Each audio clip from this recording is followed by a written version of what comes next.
talks are going slow. We expected it to be much further ahead. You know, I'm from Fiji and from a small island developing state. We always stressing on negotiators, please understand the scale of emergency and urgency outside and bring that scale of emergency and urgency into the negotiating table. And we feel that there's a continued disconnect.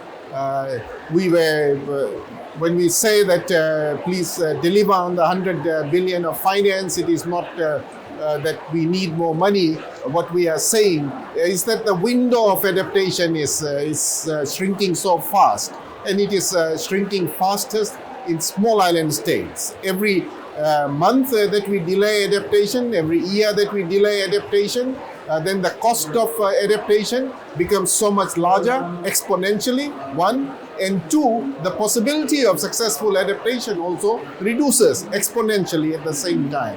And so both the question of finance and doubling the adaptation is so fundamental to well-being and sometimes the very existence of small island developing states and often whole sectors of their economy. That's one part. And sadly, we are not moving. Second, on loss and damage, as you know, for small island states, it was our expectation for a long time that loss and damage facility would have been up and operational. And here we are talking about framing a loss and damage framework and possibly a facility in another 2 years' time.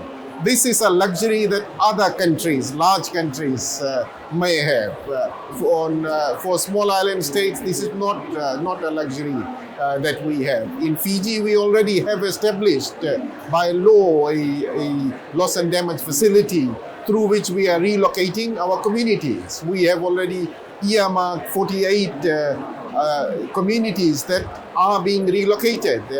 And this is not being relocated is not an option because their lands and farming lands and garden areas and their homes and are already being inundated, and they are highly exposed to tidal surges and not only slow onset damages such as to freshwater sources. If a loss and damage facility were operational today, we would have successfully begun to relocate all 48 communities on the front of the front lines. We do not have the resources now. Through our own domestic resources, we are relocating 4 communities. So the loss and damage is not a theoretical argument for us. It is something we are doing and undertaking. It is necessary. It is necessary to save lives. And every day that we start loss and damage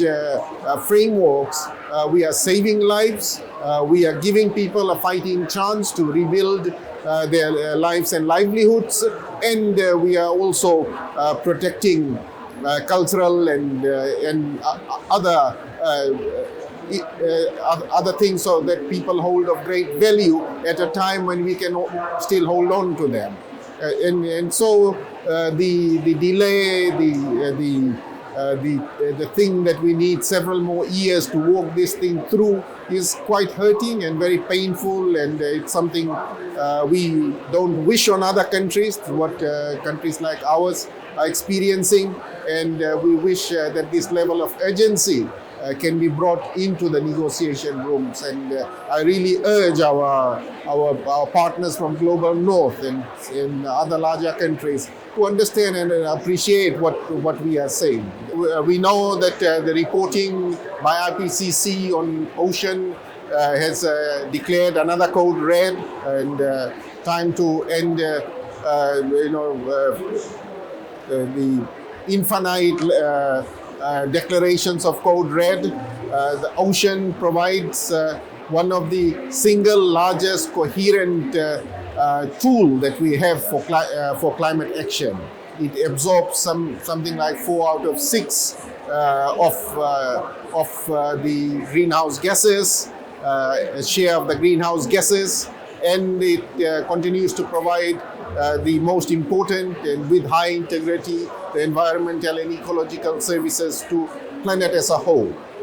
the level of urgency that is needed to restore the health of ocean is something that member states need to rise up to.